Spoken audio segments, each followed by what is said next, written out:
درس نظامی کے آخری سال کی طالبہ ہوں، 10 سال سے شرعی پردہ کر رہی ہوں، خاصی تنقید کا نشانہ بن رہی ہوں، مگر الحمدللہ اللہ نے ثابت قدم رکھا اور تاحیات یہی نیت ہے۔ حنفی فقہا کے ہاں چہرے کے پردے کے کیا احکام ہیں؟ یہ اس لیے پوچھ رہی ہوں کہ انٹرنیٹ کی وجہ سے بہت سی غلط فہمیاں پیدا ہو جاتی ہیں۔ بی بی، یہ اصل میں بات کرنے کی ہے، اگر مطلب آپ فون کریں گے تو ہم اس کا جواب پیش کر سکیں گے، اس طرح بہت مشکل ہے۔ جہاں تک خاصی تنقید کا نشانہ آپ بنی رہی ہیں تو بننا ہی چاہیے تھا۔ وہ کون سا ایمان ہے جس میں آزمائش نہ آئے؟ وہ کون سا ایمان ہے جس میں لوگوں سے گالیاں نہ پڑیں؟ وہ کون سا مفتی ہے جس کو لوگ اس کے ماں باپ کے نکاح سے لے کے اور اس کی تنہائیوں تک پہ تبصرے نہ کریں؟ کس قوم میں آپ رہ رہی ہیں؟ جاہلوں میں، ان پڑھ، جنہیں اردو نہیں لکھنی آتی، پنجابی ڈھنگ سے بولنی نہیں آتی، ان سے کیا توقع ہو سکتی ہے؟ یہی ہونی چاہیے، اور اسی میں اللہ کے ہاں درجات بھی ہیں، اور اسی میں ایمان کی آزمائش ہے۔ اللہ نے نہیں کہا ہے نبی صلی اللہ علیہ وسلم ہم نے آپ کو اس قوم کی طرف بھیجا ہے جن کے آباء و اجداد تک کو کوئی نصیحت والا نہیں تھا، وہ اللہ سے ڈرنے والے ہی نہیں تھے۔ سورہ یاسین کی بالکل ابتدائی آیات میں اسی طرح یہ لچے، لفنگے، ان پڑھ، جاہل، کوئی تہذیب نہیں، اب تک بھیڑ پڑتے ہیں ان کے، اب تک یہ کتے دوڑاتے ہیں، ان سے کیا توقع آپ رکھتی ہیں؟ یہ ہونا چاہیے تھا آپ کے ساتھ، جو آپ نے کیا اس کا ثمر، اس کا پھل آپ نے دیکھا ہے، بہت اچھا ہے، اللہ آپ کو خوش رکھے اور اللہ تعالیٰ استقامت دے، یہ سب چیزیں آخرت میں پہنچ کے تل جائیں گی۔ حنفی فقہا کے نزدیک پردے کا چہرہ نہیں۔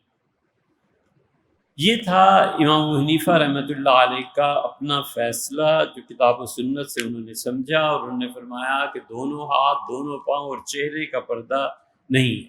لیکن مسئلہ یہ ہے کہ اگر ہم اسی فتوے پہ اب تک قائم رہیں اور چہرے کا پردہ ہم کہہ دیں کہ نہیں ہے، تو اصل فتنے کا مرکز تو وہی چہرہ ہی بنتا ہے۔ اسی کیسے کہا جا سکتا ہے کہ ہمارے دور میں چہرے کا پردہ نہیں؟ وہ جو ان لوگوں کو، لبرلز کو، فتویٰ شریعت کا اپنی خواہش نفس کے مطابق ملتا ہے وہ لے لیتے ہیں، وہ کہتے ہیں ہاں یہ ہے اصل اسلام، اور جس میں ذرا سی کوئی مسئلہ ہوتا ہے سوئیاں چبھتی ہیں تو پھر کہتے ہیں نہیں نہیں نہیں، اب بدل جانا چاہیے، وقت بدل گیا، معاشرہ بدل گیا۔ تم ہو کون؟ تمہاری اتھارٹی کیا ہے کہ تم کہتے ہو بدل دینا چاہیے؟ یار، جس زبان میں پورا دین نازل ہوا ہے تم نے ایک کتاب اس کی پڑھی نہیں، عربی تمہیں نہیں آتی، 1000 سال مسلمانوں کی زبان فارسی رہی ہے اور دین منتقل ہوا ہے فارسی میں، عربی سے فارسی تمہیں نہیں آتی۔ اردو کا کیا؟ اردو میں تو بھی کچھ آیا ہی نہیں بھائی، اردو کو کون پوچھتا ہے؟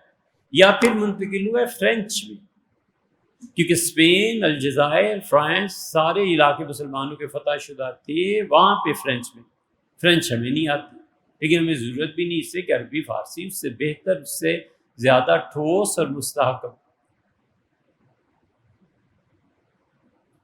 ایک وقت کا مزہ تم نے چھوڑا نہیں، کوئی گناہ تم نے کرکرا کیا نہیں، اور بیٹھے ہو تم دین پہ تبصرے کرنے۔ تم ہو کون؟ اتھارٹی کیا ہے؟ تم کس حیثیت، کس کیپیسٹی میں بات کر رہے ہو کہ یہ ہے اور یہ ہے اور جدید دین اور دنیا یہاں پہنچ گئی؟ جاؤ، تمہیں کون پوچھتا ہے؟